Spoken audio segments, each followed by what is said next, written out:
všetkým prajem. Máme v Prešove upršané ránko, ale to nevadí. Tento týždeň bude taký zvláštny, alebo je taký zvláštny, a to preto, lebo máme tzv. Národný týždeň manželstva. A tak by som vám teda aj povedala, že o čo vlastne ide, čo je to vlastne ten Národný týždeň manželstva. Takže tento týždeň znamená 12. až 18.2.2024. Tak Medzinárodný týždeň manželstva je medzinárodná kampaň, ktorá sa koná na podporu manželstva. Kampaň vznikla v roku 1997 v Spojenom kráľovstve. Organizovali ju manželia Richard a Mary Kane. Dúfam, že sa tak vyslovuje, píše sa to Kane, to priezvisko, takže máme v úcte priezviska, tak to nechcem schomoliť, tak dúfam, že som nič nepokazila. A títo manželia chceli poukázať na význam manželstva v živote. A preto vlastne začali organizovať tento Národný týždeň manželstva. Na Slovensku sa táto kampaň uskutočnila prvýkrát v roku 2011. Národný týždeň manželstva prebieha v týždni oslav Valentína. Takže keďže Valentína je 14.2., myslím, že teraz tento týždeň má byť v stredu, tak v ten týždeň sa vlastne usporadúva tento týždeň manželstva. Cieľom tohoto týždňa je propagovať a podporiť manželstvo ako vzácnu hodnotu pre moderného človeka. O tomto si môžete prečítať na webe presnejšie informácie. Ja som urobila len nejaký výber z toho a sú tam aj určité citáty, všelijaké myšlienky a mne sa tam zapáčila napríklad táto myšlienka. Spokojné manželstvo nie je samozrejmosť, ale vzťah, ktorý by sme mali rozvíjať. A je to, myslím, že stále dôležité si pripomínať túto veľmi dôležitú vetu. Spokojné manželstvo nie je samozrejmosť, ale vzťah, ktorý by sme mali rozvíjať. Manželstvo nie je založené na nejakom šťastí, že pošťastilo sa niekomu. A nie je to o tom, že dali sme sa do manželstva, zobrali sme sa, teraz to nejako pôjde a keď sa nám pošťastí, tak to bude dobre a až do konca. Ale v manželstve ide o vzťah, ktorý treba rozvíjať. Ja používam rada slovko polievať, že tak ako sa staráme o kvetinku alebo o kvetinky, ktoré polievame, tak aj manželstvo treba polievať a sa treba o neho starať a treba ho budovať. Tu mám takú kvetinku, vianočnú ružu. Možno, že si pamätáte niektorí, v decembri som mala vysielanie o tejto vianočnej ruži, ktorá padla môjmu manželovi do chladničky. Tak keď máte záujem, tak si môžete pozrieť to videjko s názvom Blahoslavení, ktorí tvoria pokoj. A ona mu padla do chladničky. Akým spôsobom to v tom videjku sa môžete dozvedieť.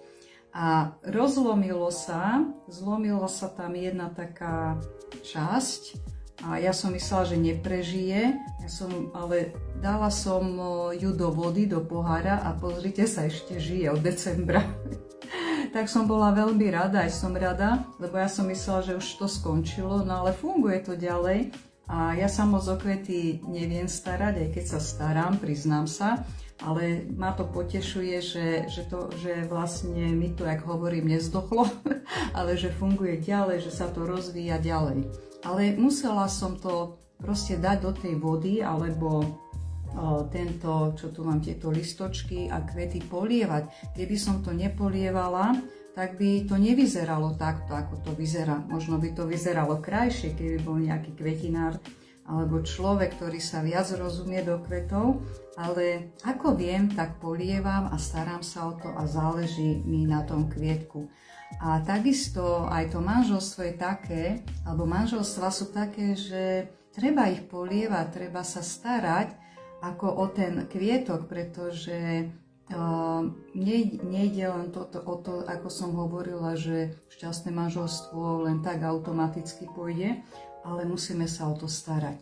A ako sa starať o to naše manželstvo, je veľmi dobré, keď sa každý nad tým zamyslí, čo ja môžem do toho manželstva vložiť. Ako sa môžem o to manželstvo starať? Sú aj všelijaké, také by som povedala, všeobecné pravidlá, ale dobré je si aj tie všeobecné pravidlá tak privlastniť a možno si vytvoriť aj svoje vlastné, čo vlastne vám funguje. Napríklad také slovíčko odpusť. Keď v každom manželstve sa niečo vyskytne a toto slovko odpusť je veľmi dôležité. Tomu sa nevyhneme. A ja si priznám, že keď niečo vznikne aj v našom manželstve a priznám si a spoznám, že no tak treba poprosiť o odpustenie toho môjho manžela, tak zo mňa to ide ako z chlpatej deky. Mne sa lepšie vyslovuje slovo prepáč. Slovko sorry nepoužívam, lebo to je také pouličné, hej, ako sorry, ako keby sa nič nestalo. Ale to slovko odpusť vyjadruje alebo je prejav môjho srdca a hlavne pokory. A ja sa musím tomuto učiť. To je to, že v manželstve sa stále máme na čom učiť. Niekto možno nemá problém povedať niekomu, teda svojmu manželovi alebo manželke odpusť, ale ja s týmto zápasím. Radšej poviem prepáč, ale to odpusť ešte stále sa to ja musím učiť. A takisto to ospravedlňovanie sa navzájom je veľmi, veľmi dôležité.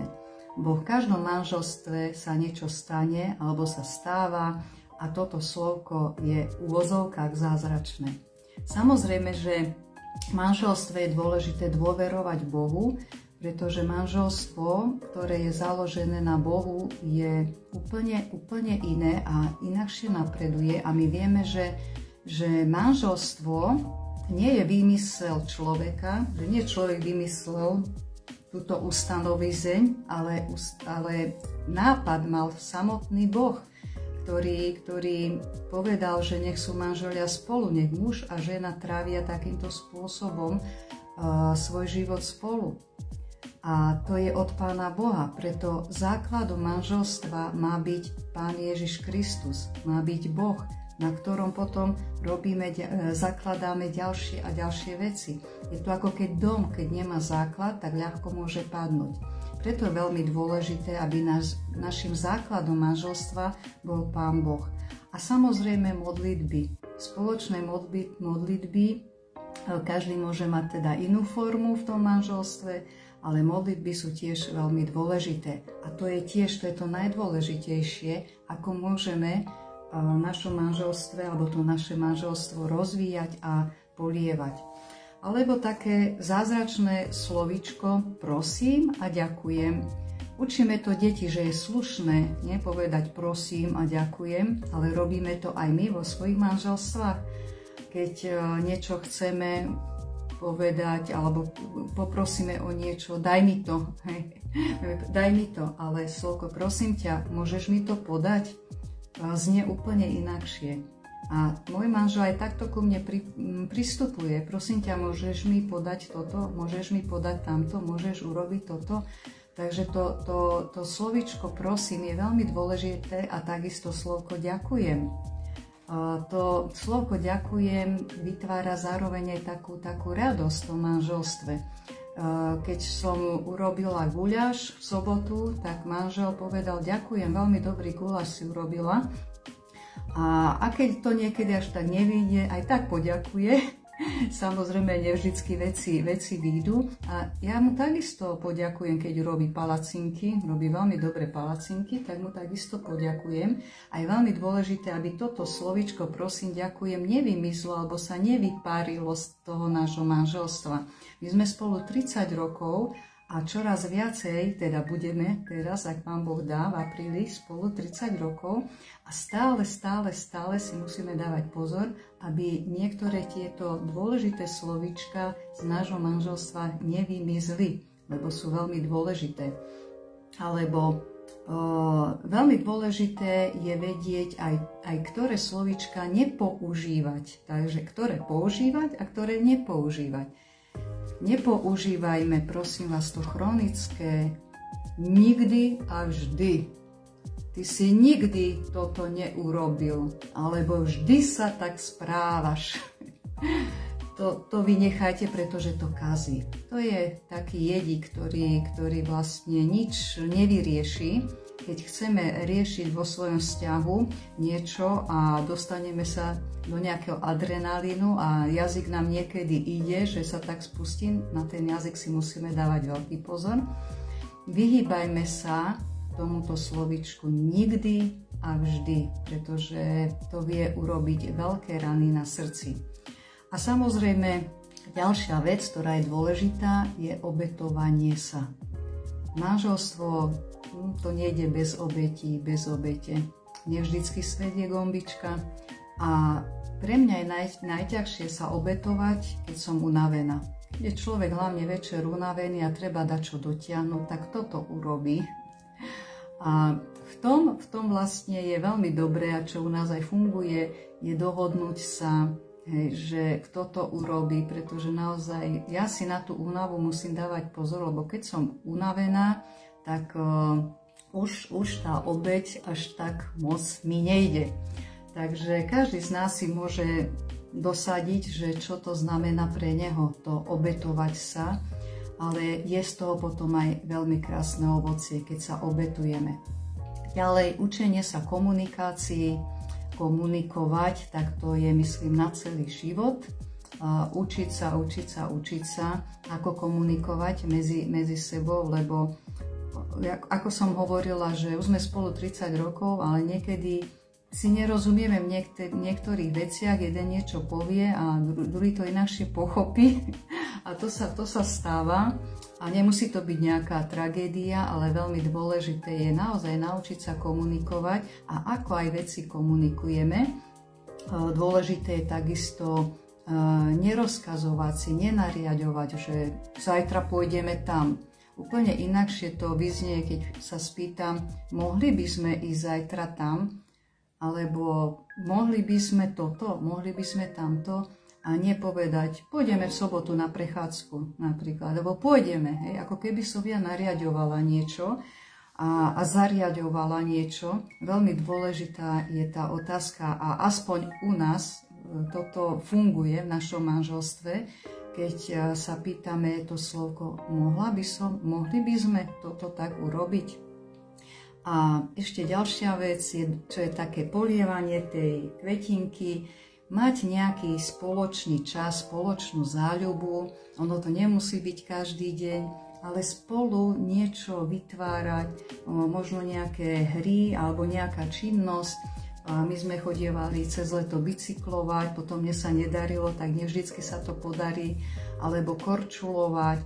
Proste tam, kde sme spolu a čo obidvaja máme rádi. A tam sa tiež krásne vie ten vzťah rozvíjať. Cez zimu, keď sa nedá ani tak korčulovať a niekedy sú aj tie choroby, tak nedá sa vlastne výjsť zvonku, tak napríklad v tomto období my sa s manželom spolu dohodneme na nejaký film, ktorý chce aj on, aj ja pozerať a spoločne si ten film pozrieme, máme z toho zážitok, aj keď pritom niekedy niečo čítam, lebo my sme takí čítajúci pri filmoch, málo kedy pozerám, že len na ten film, ale sme tam spolu, komunikujeme o tom filme, napríklad teraz momentálne pozeráme Monka, film Monk, a ten sa nám páči, takže sa pri tom zasmejeme a to, myslím, tiež vie tak budovať aj takáto vec, keď robíme niečo spoločne. A hlavne, čo je tým spojivom manželstva, je láska, samozrejme. Láska všetko vie takto pospájať. Takže tak som aspoň nejakými pár bodíkmi povedala, že ako by sme mohli ten náš vzťah manželský rozvíjať, polievať a samozrejme, že môže pokračovať ďalšími bodíkmi. A vy by ste určite ešte vedeli ma doplniť. A je toho určite viacej, ale nedá sa všetko na jedno vysielanie povedať. A mám tu ešte jednu takú poznámku k tomuto manželstvu a tiež sa mi páčila táto myšlienka. Pravdou je, že šťastní nemôžete byť bez toho, aby ste prešli ťažkými vecami. Niekedy si myslíme, že šťastie spočíva v tom, keď nás nič ťažké nestretne. Ale opak je pravdou. Práve keď prichádzajú aj tie ťažké veci a pracujeme spoločne v tých ťažkých veciach, na tých ťažkých veciach a prekonáme to, tak naozaj aj ten vzťah sa sprúži a je silnejší. Takisto ako ten kvietok, ako som hovorila na začiatku, že ten kvietok spadol do chladničky, no tak som nezlámala palicu nad ním, ale ďalej som ho polievala, aj keď som nevedela, ako to skončí a tak ďalej. Nedala som ho do koša, ale ideme ďalej a vidíte, že funguje ďalej. Tak netreba sa vzdávať, aj keď niečo príde do manželstva, aj ťažké veci, treba bojovať a treba prekonávať aj tie ťažké veci. Pretože manželstvo to nie je len o tom, že všetko bude hurá, všetko bude dobre, ale dôležité je prekonávať to a spoločne to prekonávať. Takže to je ten Národný týždeň manželstva, s ktorým som vás chcela oboznámiť a k tomu podať ešte nejaké aj moje také perličky. A ako druhý bod tu mám ešte také informácie, alebo informáciu, čo sa bude diať tento týždeň na Slovensku a ohľadom tohoto týždňa manželstva, pretože budú rôzne podujatia, ktoré už boli, informácie o tom už boli aj skôr, tak vám chcem dať aspoň nejaké informácie aj ja. Takže v rámci Aliančného modlitebného týždňa sa budú konať rôzne podujatia a to si môžete napríklad, aké sú to podujatia, nájsť na web stránke Národný týždeň manželstva alebo skrátka ntm.sk 2024, pretože ono to každý rok funguje. Takže nájdete si tento rok a tam vám vlastne potom vyhodí také tabuľky podujatia. A keď si stlačíte podujatia, tak sa vám to tam zroluje a máte tam potom podujatia v regiónoch a sú tam všetky regióny na Slovensku, aspoň myslím, že všetky. Pokiaľ ste z Prešovského kraja, tak si kliknite na Prešovský kraj a tam potom máte ponuky rôznych miest, napríklad Prešov, máme tam ponuku Rande pod hviezdami, divadelné predstavenie a rôzne veci, sú tam časy, informácie, takže môžete si to tam rozklikať. A takisto aj toto NTM, Národný týždeň manželstva Slovensko, je na Facebooku, takže môžete si nájsť aj na Facebooku informácie. A jednotlivé mestá majú svoje stránky na Facebooku. Takže napríklad, keď si zadáte NTM Prešov, tak tam máte podujatia. A dokonca tento týždeň, aspoň poviem k Prešovu, NTM Prešov, každý deň môžete sledovať a zapojiť sa do nejakých súťaží. Takže každé ráno, keď si to tam kliknete, pozriete teda na tom Facebooku, tak každý pracovný deň budú súťaže, tak od pondelka do piatka, aspoň tak som tomu rozumela. A môžete súťažiť o nejakú cenu a každý deň má byť nejaká iná cena. Ja som pozerala dnes o 6:30, ešte tam nedali súťaž, takže môžete ísť aj dnes a zúčastniť sa aj týchto súťaží. No a ešte jedno doporučenie na ďalšiu stránku a takisto je na Facebooku, a ktorú aj doporučujem, volá sa Centrum pre rodinu a vzťahy. Oni sú v Liptovskom Mikuláši a oni sú vlastne tam stále, fungujú stále nielen cez tento Národný týždeň manželstva, takže sa volá tá stránka Centrum pre rodinu a vzťahy. Takže aj tam môžete ísť. Takže aspoň takéto informácie, možno vy máte ešte lepšie informácie ako mám ja, ale aspoň zhruba som chcela podať, že je možnosť byť tento týždeň aj takýmto spôsobom na týchto podujatiach alebo to, čo si vyberiete. Budem sa modliť. Ďakujem ti, Pane Ježišu, aj za tento deň, aj za tento týždeň. A ďakujem ti aj za ľudí, ktorí majú takú ochotu v srdci venovať sa aj tomuto týždňu, čo sa týka manželstva. Ďakujem Ti, že si im to dal na srdce a že im záleží na tom, aby aj manželstva mohli fungovať správne a podľa Tvojho vzoru. Ďakujem Ti, Pane Ježišu, že Ty si tak ustanovil aj to manželstvo, že je to vlastne Tvoj nápad a všetko, čo Ty robíš, je dobré. Ďakujeme, Pane, že dávaš niektorým ľuďom dar, aby išli a vstupovali do manželstva, ale ďakujeme za to, že nás aj učíš, ako môžeme v tom manželstve fungovať. Ďakujeme, že nikoho nenechávaš samotných. Ďakujeme, že nám ukazuješ, že nikto z nás nie je taký rozumný, aby si vystačil sám, ale že vo všetkom potrebujeme Tvoje vedenie, potrebujeme Tvoju pomoc, potrebujeme Tvoj posun. Ďakujem Ti, že Ty si základom manželstva, že keď na Teba pozeráme a keď sa od Teba učíme, že naozaj aj my môžeme napredovať. Prosím, Pane, odpusť aj ľudstvu a odpusť aj nám, že vieme ničiť to, čo Ty krásneho si vytvorila. Prosíme, aby si odpustil nám, keď nejdeme podľa Tvojich princípov a podľa Tvojich pravidiel. Ďakujem Ti, Pane Ježišu, že Tvoje odpustenie naozaj po každej stránke. Ďakujem Ti, že Ty dávaš nádej aj do manželstva, aj medzi tými ľuďmi, ktorí možno už zúfajú alebo nevedia, ako majú ísť ďalej. Tvoje požehnanie, Pane Ježišu, platí pre každého. Ďakujem Ti, Pane Ježišu, že aj tento týždeň nás tak povedieš a prosím, aby naozaj aj všetky podujatia, ktoré budú a všetko, čo sa bude konať ohľadom tejto oblasti, tak ďakujem Ti, Pane Ježišu, že Ty vytvoríš taký dobrý čas. Tak nech je požehnané Tvoje meno, Pane. Prosím aj za tento deň, keď začíname nový týždeň. Prosíme o Tvoje požehnanie v každej oblasti nášho života. Prosíme, aby sme sa tak všetci mohli naštartovať do nového pracovného týždňa.